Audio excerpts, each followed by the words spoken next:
পর্যাপ্ত কাকড়া রিকোয়েস্ট। আসসালামু আলাইকুম বাটকারা হুজুর। ডিপ্রেশন। হুজুর আপনি কি আইতেছেন? আজকে হলো কাকড়া। না হুজুর বলতেছিলাম আপনি কি মুখ দেখাবেন না আপনার ওই জায়গাটা দেখাবেন? তাহলে হুজুর কাকড়াতে কি আছে? পর্যাপ্ত কাকড়া রিকোয়েস্ট। তাই তো কই হুজুর আপনি দিনে দিনে 1.5 ফুট হইতেছেন কেরে? ডিপ্রেশন।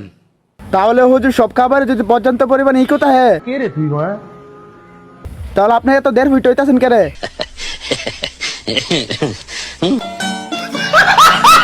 আচ্ছা হুজুর এই কথা বাদ দেন, খাওয়া শুরু করে দেন। আটকারা হুজুর হাউন দেখে আমার জিবলা দাওয়ানি এসে পড়ছে। হুজুর একটু সাবধানে খান, সাইন ফিরফা দাঁতিনি বাঙ্গালান।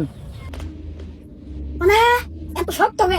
বাটকারা হুজুর ফিরফা দাঁতি নরম না তাই এত শক্ত লাগতেছে।